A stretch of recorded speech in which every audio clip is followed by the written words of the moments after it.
Everything is inspired by the teachings of His Divine Grace. A.C. Bhaktivedanta Swami Prabhupada, who is the founder Acharya of the International Society for Krishna Consciousness. Om Agana Timarandasya Gana Gana Samadhya Chaksuru Meditam Yana Tashmai Sri Gurave Namaha Sri Chaitanya Manobhistam Stapitam Yana Bhutare Swayam Rupa Karomyam Dharati Swaparadikam. Today our topic is empowered by God. You've heard the word empowerment before. It's a buzzword right now in our society. Everyone wants to be empowered. We want to feel that we have control over our lives. We want to feel that we can take charge of our destinies. We want to know that we can follow the dreams of our hearts. But all too many of us, I think you'll agree with me, feel just the opposite.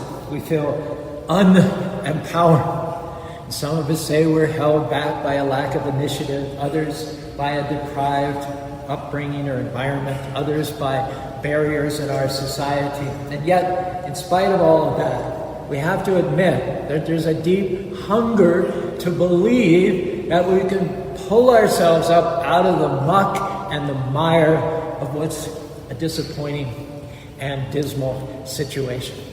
We come to times when we just feel we've reached our limits, done our best at work, we've got in early and left late, we stayed in faith, but the dream seemed too big, the challenge too strong, the congregation too disinterested in what we had to say. Now the church, the temple, or the mosque, that's the place where true empowerment is supposed to occur. Unfortunately, that's not always the case. I heard a story to illustrate this. A family driving a large camper pulled up in front of a church just as the pastor started towards home. Desiring to be friendly, the pastor introduced himself and expressed his admiration for the camper. The man of the family told him rather proudly, "This camper sleeps 8 people." Then the man asked the pastor, "What's the capacity of your church, pastor?" And the beleaguered pastor answered rather glumly, "Oh, it sleeps about 80. We think we've come to the end of our ability. If only we had more talent, more charisma, more stamina, more favor, more creativity, then we could accomplish that dream, move people's hearts. We could have the audience sitting on the edge of their seats. We could be better parents, better pastors, better co-workers, better leaders." Now Krishna, God, knew that there would be times like these where on our own we cannot fulfill our purpose. By ourselves we're at a disadvantage. The movement isn't there. The inertia is stronger. We don't have the endurance, the talent to overcome what it is that we're up against. Sometimes we're more like the people in a small town that I heard about. A traveler stopped at a gas station to buy gasoline. He asked if there was a place close by where he could get something to eat. The attendant answered, "No, there's just a cafe down the road and it closed a couple of hours ago." The traveler said, "What do you folks around here do for excitement?" The attendant said, "Around here, folks don't get excited."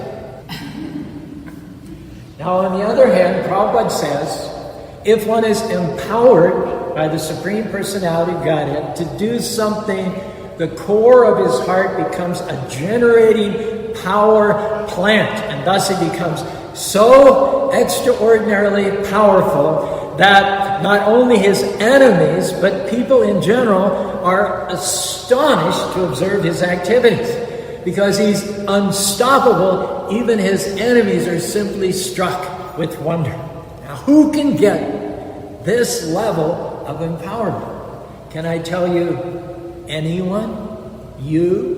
Me? If we learn the art of putting Krishna or God first place, beginning Atha Sri Krishna Namani Navavet Indriya, with the chanting of his holy names. Hare Krishna, Krishna Krishna, Hare Hare, Hare Rama, Rama Rama, Hare Hare. Prabhupada said, the Supreme Personality of Godhead is not partial to some and favorable to others. Anyone can draw the attention of the Supreme Lord by what? Service. Such a servant is empowered by the Lord to act in such a way that everybody can appreciate his service. And where is this confirmed in the Bhagavad Gita? Ye yatamam prapadyate tam sataiva mama vartmana manusya parta sarvashaham. Means Krishna is responsive.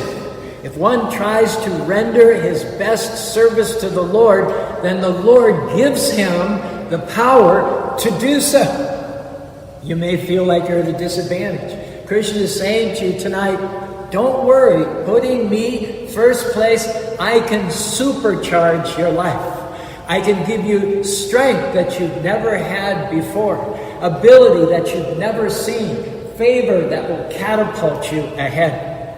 How do we put the Lord first place? We start by using our tongues to say his holy names and our ears to hear the same.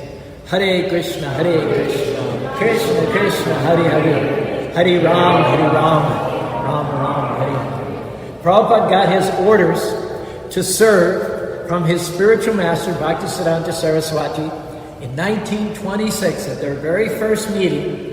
The first words out of his spiritual master's mouth were, go to the West and preach the message of Bhagavad Gita. At that time he had a family, he had a business. It wasn't until, as you know, 40 years later, 1965, that he was able to arrive in America on a freighter with a small trunk of books. In 1976, 11 years later, when he wrote these words, he had established a worldwide mission, circled the globe 10 times, initiated 4,500 disciples, and printed a number of books. Quote, I am continuously trying to publish books as suggested by my spiritual master. At present, I have completed 20 volumes of Srimad Bhagavatam, the 800-page Krishna book, teachings of Lord Chaitanya, Bhagavad Gita, and several others.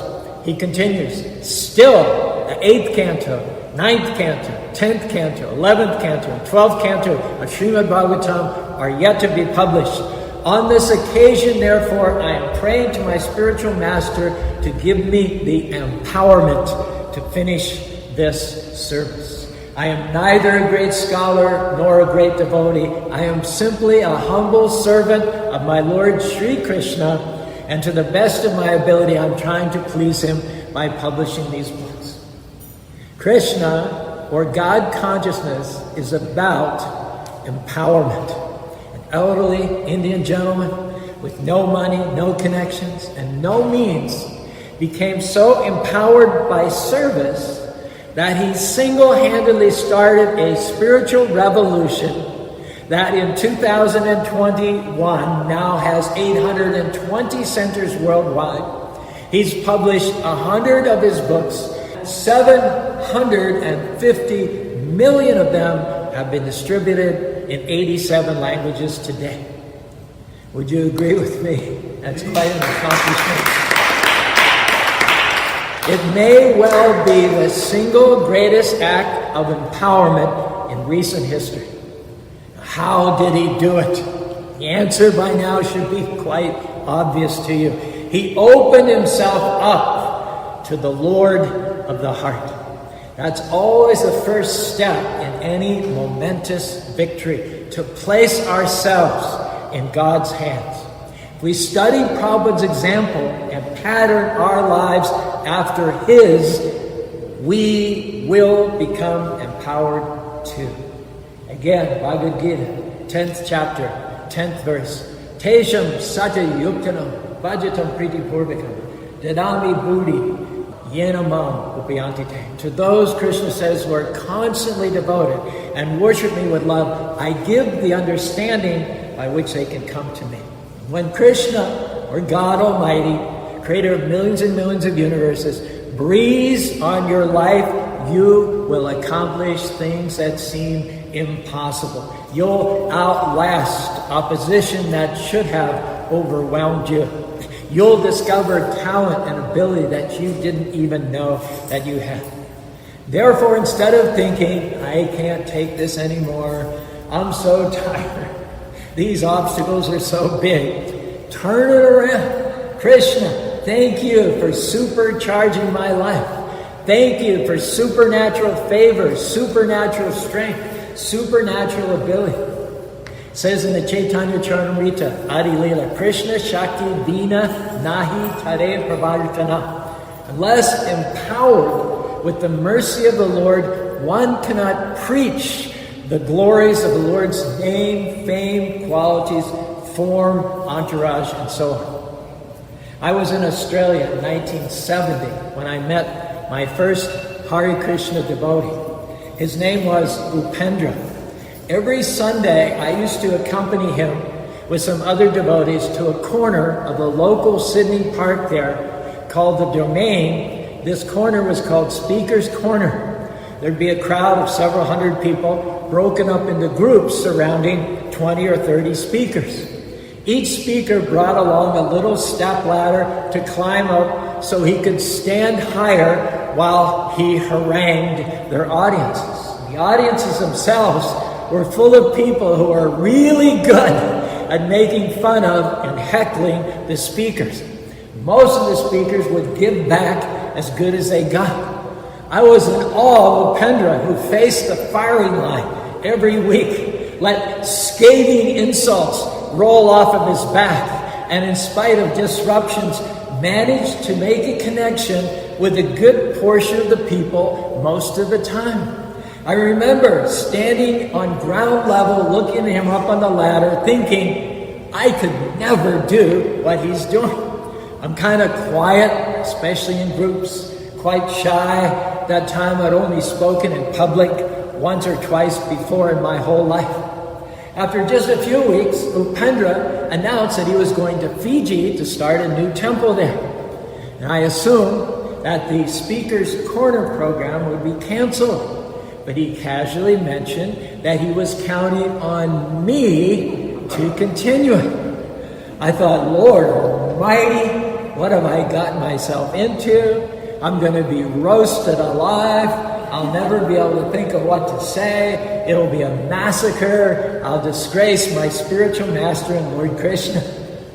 Nevertheless, the Sunday after Upendra left, along with a few devotees, I dragged his stepladder, now mine, to the Domain, unfolded it, and started climbing. 1 step, 2 steps, 3 steps. Once I started to take those steps in faith, in service, with each step, I gained more and more confidence. Similarly in your life, there may be things about you which say, I'm just average, I'm ordinary, I can't start that business, I'll never write that book, I'll never break that addiction. Everyone in my family has struggled. I could never get up in front of a crowd and speak. Who do you think you are? Can I give you the key? Krishna will never let you face a challenge or give you a mission without first having put within you what you need in order to accomplish that. You may not, in the beginning, have the skill, the experience. That's okay. Empowerment is on the way. After a few weeks at Speaker's Corner, I was speaking forcefully, confidently. I began to hope that the hecklers would come around because I noticed that whenever you were getting heckled, there would be immediately a big bunch of people who would gather around to see what all the excitement was about. And when the afternoons came to a close in the park, we'd always invite the public to jump onto our bus and ride back to the temple for the Sunday feast. The bus was always packed, standing room only. Similarly, you may feel outmatched, outnumbered, overpowered sometimes. You may feel like a Toyota Corolla among Indianapolis race cars. You don't think you have the sizzle power they do. On your own, that may be perfectly true. But the good news is that your Heavenly Father is a master mechanic. He knows how to soup you up. He knows how to give you more horsepower underneath the hood. Talk about a Toyota Corolla. In the year 1557, devotee named Krishnadas Kaviraj was at an advanced age. Early in his life, he'd written many devotional classics, but nothing for many, many years. Nevertheless, the devotees there in Vrindavan repeatedly petitioned him to write the biography of Sri Chaitanya Mahaprabhu, who had left the world 24 years earlier in 1533. Many devotees had never met Lord Chaitanya, and they were eager for details. Krishnadas Kaviraj vividly describes the experience in the Madhya Leela, 17th chapter. Mukam karoti vachalam pandam vangayate giram yatkripatamaham bande srigunundinatarinam. My powers have become very old and disturbed by invalidity. My hands tremble. I cannot remember anything, nor can I see or hear properly. Yet, against all odds, I write, being empowered by the Supreme Personality of Godhead, the Master of all mystics, who turns the dumb into eloquent speakers and enables the lame to cross mountains. In composing the Chaitanya Charitamrita, Krishnadas used the diaries of Murari Gupta, Swarup Damodar, both of whom were intimate associates of Lord Chaitanya. He was given a lot more information by his own guru, Raghunath Das, who had served Swarup Damodar when the latter was Lord Chaitanya's personal secretary. Due to the amount of detail on the life of Lord Chaitanya and his precepts, the 17-volume Chaitanya Charitamrita became the definitive biography of Chaitanya Mahaprabhu and the greatest spiritual classic of medieval India. Can I tell you that like Krishnadas Kaviraj, you can feel strength, you can feel determination, a stamina that you've never felt before. You can feel a new boldness, greater confidence, courage to step out and do things you've never done. You're going to have more creativity, more wisdom, great ideas, and great favor. You're about to go further than you thought it's possible. You're about to go faster than you think. You're going to start that mission sooner, open that temple earlier, write that book easily, come out of debt quicker, accomplish that goal. This supercharge is going to empower you and enable you to go where you could not go on your own to accomplish dreams which seemed impossible. Right now, admittedly, you may feel tired from the pandemic. Just kind of hang on. Our message tonight is that Krishna is poised, ready to breathe new life into your spirit, new passion into your dreams. He's renewing your youth. You will run and not be weary. You will walk and not faint. Just do your part and start putting your life into His loving hands by chanting Hare Krishna, Krishna Krishna, Hare Hare, Hare Rama, Rama Rama, Hare Hare. Krishna is not going to give you a dream and then not give you what you need to accomplish it. On your own, you may not have the talent, you may not have the strength, you may not have the funds, but Krishna is working behind the scenes, and when He supercharges your life, you'll come into things that you never had. One key is don't judge your future based on where you are now. Can I say that again? Don't judge your future based on where you are now. There are going to be times in the devotee's life where Krishna is going to catapult you ahead. Suddenly you'll have the courage. Suddenly you'll have the favor. Suddenly the doors will open. Krishna didn't create you to reach one level and then stay there. No, an empowerment is coming. We don't know what Krishna has in store for us. It's easy to discount things and to think, hey, we're just average, we'll never do anything great. But when Krishna gets under the hood and soups you up, when He gives you more horsepower, more stamina, more vision, when He makes you stronger, bolder, doors are going to open that you couldn't open. People are going to go out of their way to help you. You're going to accomplish more in less time. Krishna is about to do something unusual in your life. You may think that you're stuck. You've accepted that where you are is good enough. But Krishna is about to show out. He's about to have opportunity knocking on your door. The right people are going to track you down. Where there were no's in the past, there's going to be yeses. Doors that were closed are about to open. You're going to feel a lifting, a refreshing, a re-energizing. Krishna says when He empowers your life, you're going to soar like the eagles. You weren't created to always struggle, striving to make it, burdened down, feeling overwhelmed. Of course, we all go through seasons of testing, seasons of struggle, but that's not our destiny. Get ready to soar, to lift off. Why? Because what's held you down is now about to be broken. Poverty, addictions, sickness, trouble at work. Krishna is breathing on the devotee's life in a new way. You're going to feel the wind underneath your wings uplifting you. You don't have to make it happen. It's the hand of God. A strength you can't explain. Fresh energy, fresh vision, favor that you didn't see coming. Krishna is eager to empower you, just like He did with Prabhupada, with Krishna's Kaviraj. He's ready to take your life to the next level if you'll do your part, if you'll open your heart.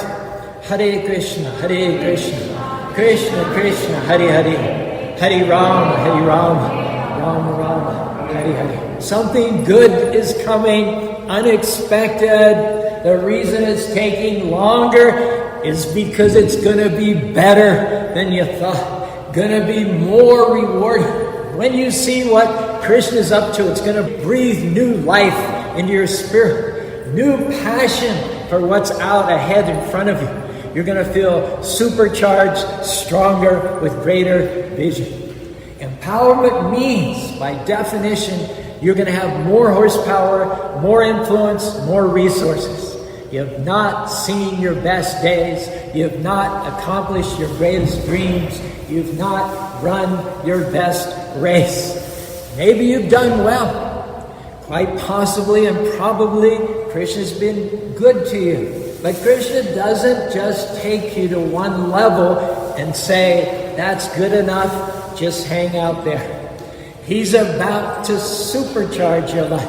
It's going to give you a greater anointing, greater talent, greater opportunities. You're going to see favor that you've never seen. People pushing you up, pushing you forward.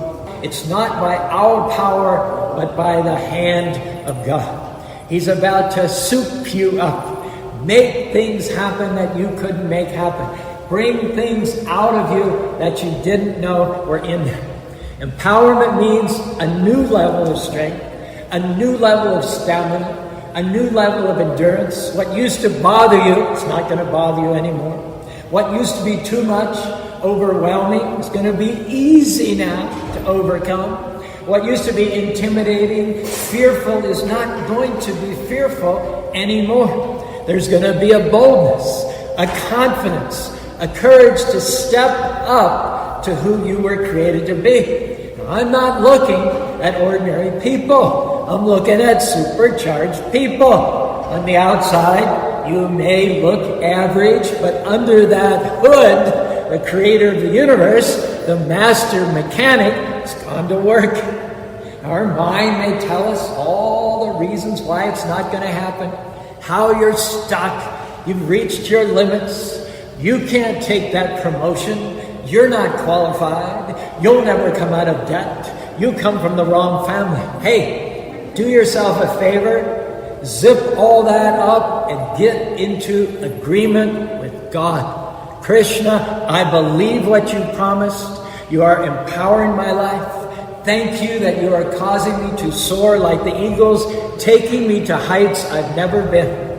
Wherever Krishna has you right now, be the best right where you are. Don't slack off because it's not where you want to be.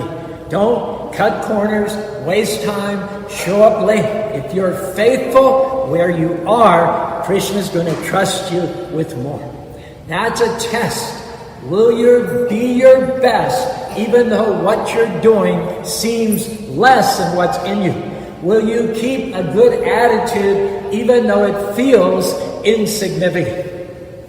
Neil T. Anderson, in his book, Victory Over Darkness, tells a story about a little girl born with major health problems which left her crippled. She had a large, wonderful religious family, but while her brothers and sisters enjoyed running and playing outside, she was confined to braces. Will I ever be able to run and play like the other children? She asked her parents. Honey, her mother said, you have only to believe. If you believe, God can make it happen. And she took her parents' advice to heart and began to believe that God could heal her. She practiced walking without her braces with the aid of her brothers and sisters.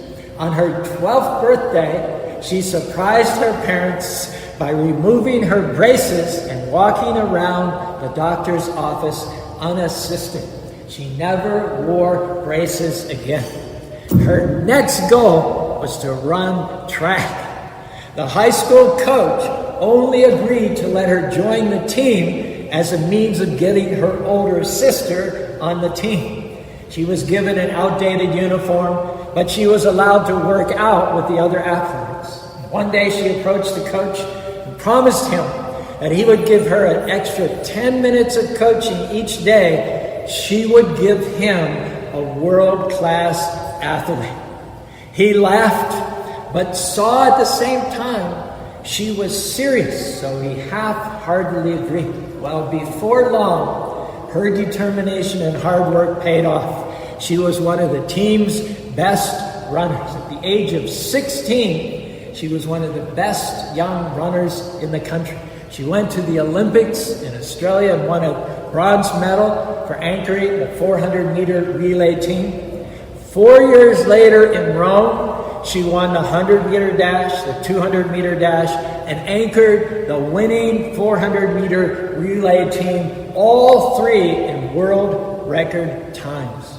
Wilma Rudolph capped the year by receiving the prestigious Sullivan Award as the most outstanding amateur athlete in America. Her faith and hard work had paid off.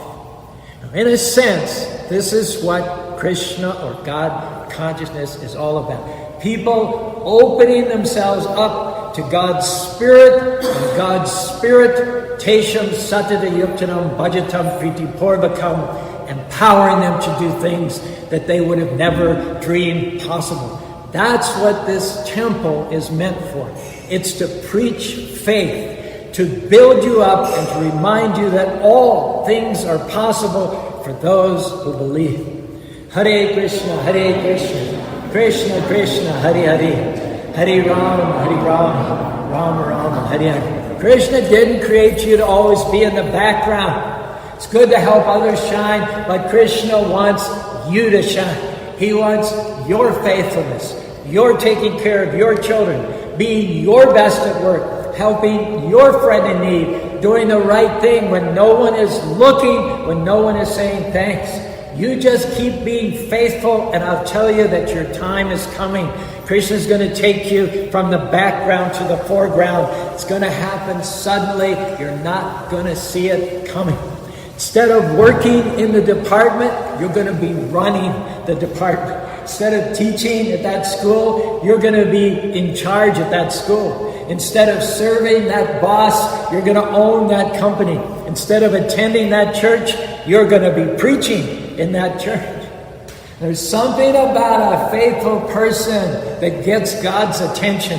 Every time you come to the temple, every time you sing in the kirtan, get to work on time, chant your rounds, and have a good attitude day in and day out. Krishna sees that. You're setting yourself up for Krishna to show out in your life. And it's always good to celebrate others. But Krishna also wants you to be celebrated.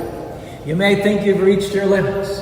You're satisfied. God's been good to you. But can I tell you, Krishna is not satisfied with where you are. He's about to empower your life so that you can soar. There's about to be an ease on your life. Things falling into place without great effort. Finding you, good breaks, chasing you down, strength that you've never had. You're going to feel better, healthier, more energy. What happened? Krishna empowered your life. He says your latter days will be better than your former days. When Krishna empowers your life, it's going to defy the odds. You'll have strength that you shouldn't have, healing that can't be explained, abundance that doesn't make sense. That's Krishna causing you to soar. I believe that right now something is shifting. You're about to feel a lift, a refreshing, an ease. That struggle is coming to an end. The burden is being lifted from your shoulders. What's held you down in the past will hold you down no more. Krishna is getting a set of wings ready for you. Get ready to overcome. Get ready to go places that you've never seen. I believe an empowerment is coming. You're going to have more horsepower, go further, faster, stronger, with more stamina, like with Srila Prabhupada, with Wilma Rudolph, and all the heroes of faith. You're going to overcome the odds and accomplish great things. You're going to see favor, increase, opportunity, joy, fulfillment, favor, all that in this life. Next life, you're going to go back to home, back to God. Hare Krishna, Hare Krishna, Krishna Krishna, Hare Hare, Hare Ram, Hare Ram, Ram Ram, Hare Hare.